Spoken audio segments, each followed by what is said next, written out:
അങ്ങനെ നയന ആദർശിനോട് പറയണം കേട്ടോ, ആദർശേട്ടാ എന്തായിരിക്കും സംഭവിച്ചത്? നന്ദുവിനെ ആരായിരിക്കും ഉപദ്രവിച്ചത്? ആരോ നന്ദുവിനെ തട്ടിക്കൊണ്ടു പോയത് തന്നെയായിരിക്കും അല്ലേ എന്ന് ചോദിക്കുകയാണ്. അപ്പോൾ ആദർശ് പറയുന്നുണ്ട്, അങ്ങനെ തന്നെയാണ്, ആരോ തട്ടിക്കൊണ്ടു പോയതാണ് നന്ദുവിനെ. നന്ദുവിന് ആരോടും പ്രത്യേകിച്ച് വൈരാഗ്യമൊന്നുമില്ലല്ലോ, പിന്നെ ആരായിരിക്കും അങ്ങനെ തട്ടിക്കൊണ്ടു പോകാനും കെട്ടിയിട്ട് ഭീഷണിപ്പെടുത്താനും ഒക്കെ? നന്ദുവിനോട് കൊന്നു കളയുമെന്നാണ് അവർ പറഞ്ഞതെന്നാണ് നന്ദു പറഞ്ഞത്.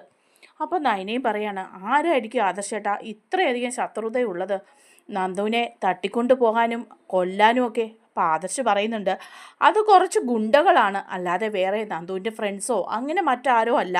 പുറത്തുനിന്നുള്ള കുറേ കൊട്ടേഷൻ സംഘക്കാരാണ് അത് ചെയ്തിരിക്കുന്നത്. അവർ തീർച്ചയായിട്ടും നന്ദുവിനെ കൊല്ലുമെന്ന് തന്നെയാണ് പറഞ്ഞത്. അതിനിടയിൽ കെട്ടിയിട്ട് ഉപദ്രവിക്കാൻ പോയപ്പോഴാണ് ഞാനും അനിയും കൃത്യസമയത്ത് അവിടെ എത്തിയത്. ഞങ്ങൾ നന്ദുവിൻ്റെ വണ്ടി ട്രേസ് ചെയ്താൽ പോയത്. അങ്ങനെ CCTV ദൃശ്യങ്ങൾ നോക്കിയപ്പോഴാണ് ഈ ഗുണ്ടകളെ പിടിച്ചുകൊണ്ട് പോകുന്നത് കണ്ടത്. നേരെ ഞങ്ങൾ വന്നു കഴിഞ്ഞപ്പോൾ അവരുടെ വണ്ടി കണ്ടു. അങ്ങനെയാണ് ആ സ്ഥലത്ത് ഞങ്ങളത് എത്തുന്നതും നന്ദുവിനെ കണ്ടെത്തുന്നതും. കൃത്യസമയത്ത് ഞങ്ങൾ ചെന്നതുകൊണ്ട് മാത്രമാണ് നന്ദു രക്ഷപ്പെട്ടത് എന്ന് പറയുമ്പോൾ നയന പറയാണ്, പേടിക്കണമല്ലോ ആദർശേട്ടാ, നന്ദുവിനെ ഇങ്ങനെ ചെയ്യണമെങ്കിൽ അവളോട് ശത്രുതയുള്ള ആരെങ്കിലും ആയിരിക്കുമല്ലോ. അപ്പോൾ ആദർശ് പറയാണ്, ശരിയാണ്, അനി പറയുന്നത് അനാമികയും അവളുടെ അച്ഛനും ഒക്കെ അല്ലാതെ വേറെ ആരും അത് ചെയ്യില്ല എന്നാ. കാരണം നന്ദുവിനോട് ദേഷ്യം കൂടുതൽ അവർക്കാണുള്ളത്. അപ്പം നയനയും പറയാൻ കേട്ടോ, അതെ അത് നേര് തന്നെയാണ്, പക്ഷേ അവളങ്ങനെ ചെയ്യുമോ? അപ്പോൾ ആദർശ് പറയുന്നുണ്ട്, അതിനൊന്നും മടിക്കുന്നവളല്ല അനാമിക, അവൾ അതും ചെയ്യും, അതിൻ്റെ അപ്പുറവും ചെയ്യും. പക്ഷെ നമ്മളൊന്നും കാണാതെ പറയാൻ പാടില്ലല്ലോ ആദർശേട്ടാ, നമ്മുടെ ഈ തെളിവൊന്നുമില്ലല്ലോ എന്ന് പറയുമ്പം ആദർശ് പറയാണ്, എന്തിനാണ് അധികം തെളിവ്? അവർ തന്നെയാണ് അങ്ങനെയൊക്കെ ചെയ്യാൻ ശ്രമിച്ചിട്ടുണ്ടാവുക. അത് നന്ദുവും അനിയും ഒക്കെ പറയുകയും ചെയ്തു. പക്ഷേ ഞാൻ പറഞ്ഞു നമ്മൾ തെളിവില്ലാതെ ഒന്നും പറയരുതെന്ന്. അത് ഞാൻ അനിയുടെ ജീവിതം ഓർത്തിട്ട് തന്നെയാണ് പറഞ്ഞത്. പക്ഷേ വേണുവിനെ ഒന്ന് പോയി കാണണം. അയാൾ ഇങ്ങനെയുള്ള പ്രവൃത്തിയൊക്കെ ചെയ്യുന്ന ഒരാളാണെന്ന് നേരത്തെ തന്നെ സംശയം ഉണ്ടായിരുന്നു. ഗുണ്ടകളും കൂട്ടവും ഒക്കെ ആയിട്ട് അയാൾക്ക് ഒരുപാട് ബന്ധങ്ങളും ഉണ്ട്. അപ്പം നയനയും പറയാണ്, ശരിയാണ്, പണ്ട് ഇതുപോലെ വിവാഹത്തിന് മുമ്പ് അനാമികയെ കുറച്ച് ആളുകൾ തട്ടിക്കൊണ്ട് പോയിരുന്നു. അന്ന് ഞാനും നന്ദുവും കൂടി ചെന്നാണ് അവളെ രക്ഷിച്ചുകൊണ്ട് വന്നത്. അതും കുറേ ഗുണ്ടകളാണ്. അപ്പം അനാമികയുടെ കുടുംബക്കാർ അത്ര നല്ല ആൾക്കാരും നല്ല ബന്ധങ്ങളും ഒന്നും ആണെന്ന് തോന്നുന്നില്ല. ആ വഴി വേണു എന്തെങ്കിലും കൊട്ടേഷൻ കൊടുത്തിട്ടായിരിക്കും ചിലപ്പോൾ നന്ദുവിനെ കൊണ്ടുപോയത്. എന്തായാലും നന്ദുവിൻ്റെ കാര്യം സൂക്ഷിക്കണം. അച്ഛനും അമ്മയൊക്കെ ഒരുപാട് പേടിച്ചു ആദർശേട്ടാ.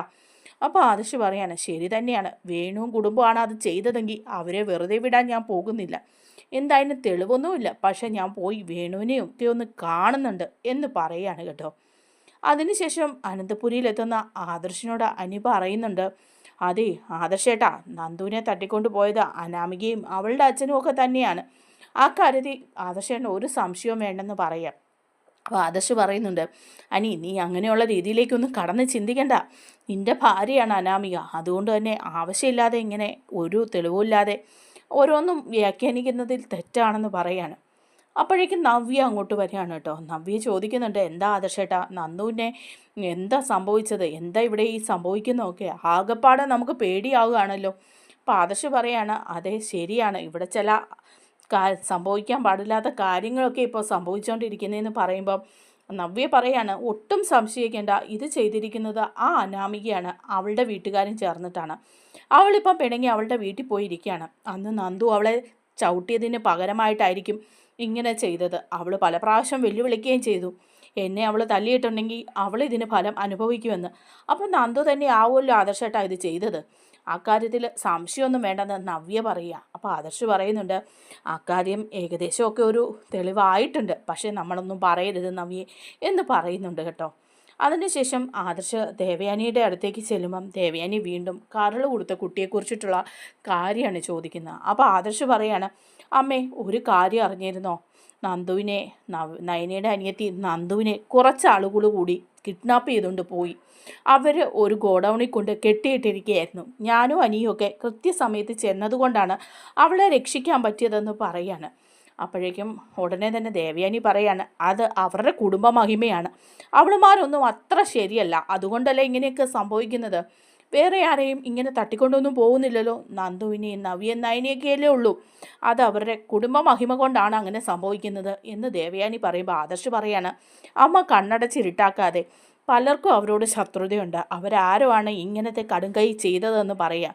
അപ്പോൾ ദേവയാനി പറയാം, നിർത്ത് നീ നിൻ്റെ ഭാര്യയുടെയും അവളുടെ വീട്ടുകാരുടെയും പഴം പുരാണം പറയാതെ എനിക്ക് കരള് തന്ന കുട്ടിയെക്കുറിച്ച് ഒരു വാക്ക് പോലും നീ പറയുന്നില്ലല്ലോ ആദർശേ എന്ന് പറയുമ്പം ആദർശമൊന്നും മിണ്ടാതെ അവിടുന്ന് അങ്ങ് ഇറങ്ങി പോവാണ് കേട്ടോ. അപ്പോഴേക്കും അങ്ങോട്ട് വരികയാണ് നമ്മുടെ ജലജയും ജാനകിയും കൂടെ. എന്നിട്ട് ചോദിക്കുന്നുണ്ട് ദേവയാനിയോട്, എന്താ എടത്തി, എന്താ ആദർശ് പറഞ്ഞത്, എന്തൊക്കെയോ പ്രശ്നങ്ങളുണ്ടെന്ന് തോന്നുന്നല്ലോ എന്ന് പറയുമ്പം ദേവയാനി പറയാണ്, അത് ആ നന്ദു ഇല്ലേ, ആ നയനയുടെ അനിയത്തി, അവളെ കുറച്ച് പേര് കൂടി തട്ടിക്കൊണ്ടു പോയെന്നും കാണാതെ പോയ അവളെ അനിയും ആദർശും കൂടി ചെന്നാണ് കണ്ടെത്തിയതെന്നും ഒക്കെയാണ് പറയുന്നത്. അവളെ കൊല്ലാൻ കെട്ടിയിട്ടെന്നോ അങ്ങനെ എന്തൊക്കെയോ ആണ് അവനിവിടെ പറഞ്ഞിട്ട് പോയത്. ഞാനതൊന്നും ശ്രദ്ധിക്കാൻ പോയില്ല, എന്നെ ബാധിക്കുന്ന കാര്യങ്ങളല്ല അതെന്ന് ഞാൻ പറഞ്ഞു എന്ന് പറയുമ്പം ഉടനെ ജലജ പറയാണ്, ആഹാ അവളെ തട്ടിക്കൊണ്ട് പോയോ, എന്നിട്ടെന്തേ അവളെ കൊന്ന് കെട്ടിത്തൂക്കിയോ? അപ്പം ജാനകി പറയോ, ഒരു കണക്കിന് നന്നായി, നാശം അവസാനിക്കട്ടെ. അപ്പോഴേക്കും ദേവയാനി പറയാണ്, ഇല്ല അവളെ രക്ഷിച്ചു, ആദർശും അനിയും കൂടി അവളെ രക്ഷിച്ചു. അപ്പോഴേക്കും ജാനകി പറയാണ്, അനി അവൻ രക്ഷിക്കാൻ പോകുമല്ലോ, അല്ലെങ്കിലും അവളുടെ പുറകിൽ നിന്ന് മാറാൻ അവന് നേരെയില്ല. അവൻ്റെ ഭാര്യ അനാമിക പിണങ്ങി വീട്ടിൽ പോയി നിന്നിട്ട് ഒന്ന് തിരിച്ചു വിളിക്കാൻ പോകാൻ അവന് നേരെയില്ല. നന്ദുവിനെ രക്ഷിക്കാനും നയനെ രക്ഷിക്കാനും ഒക്കെ ആയിട്ട് അവനിങ്ങനെ നടക്കുകയാണ്. എന്ത് പറയാനേ, എന്നെ പറഞ്ഞാൽ മതിയല്ലോ എന്നൊക്കെ പറഞ്ഞ് ജാനകി അങ്ങോട്ട് ദേഷ്യപ്പെട്ട് പോവാണ് കേട്ടോ. അതേസമയം ആദർശിൻ്റെ മനസ്സിൽ മുഴുവൻ ഈ വേണുവിനോട് ഉള്ള പകയാണ്. വേണുവാണിത് ചെയ്തതെന്ന് ആദർശിന് നന്നായിട്ടറിയാം. അതൊന്ന് ചോദിച്ചിട്ടേ ഉള്ളൂ എന്ന് വിചാരിച്ചിട്ട് അനാമികയുടെ വീട്ടിലേക്ക് പോവാണ് കേട്ടോ ആദർശ്. അങ്ങനെ അവിടെ ചെന്നിറങ്ങുമ്പം ആദർശ് വരുന്ന കാണുമ്പോഴേക്കും അനാമികയും വേണു രേവതിയൊക്കെ അവിടെ ഉണ്ടല്ലോ. വേണു ഒന്ന് പരുങ്ങുന്നൊക്കെ ഉണ്ട്, തൻ്റെ കള്ളത്തരം പിടിച്ചോ എന്നുള്ള ഭാവത്തിനൊക്കെ. അത് കഴിയുമ്പം ചോദിക്കുകയാണ്, ആഹാ ആദർശ് മോനോ, എന്താ ആദർശ് മോനെ ഇങ്ങോട്ട് വന്നേ? മോളെ അനാമികയെ, ദേ ആദർശേട്ടൻ വന്നിരിക്കുന്നു, നിന്നെ കൂട്ടിക്കൊണ്ട് പോകാൻ വന്നതാണെന്ന് തോന്നുന്നു, നീ ഇങ്ങോട്ട് വാ എന്നൊക്കെ പറഞ്ഞ് വേണു വിളിക്കുകയാണ്. അപ്പോൾ രേവതിയും അനാമികയും കൂടി ഇറങ്ങി വരികയാണ്. അപ്പോൾ ആദർശ് ഇത്തിരി ഗൗരവത്തിൽ തന്നെയാണ് കേട്ടോ. വാ ആദർശേ, അകത്തോട്ട് വന്നിരിക്കുക എന്ന് പറയാണ്. അങ്ങനെ ആദർശ് അകത്തേക്ക് കയറി ചെല്ലുകയാണ്.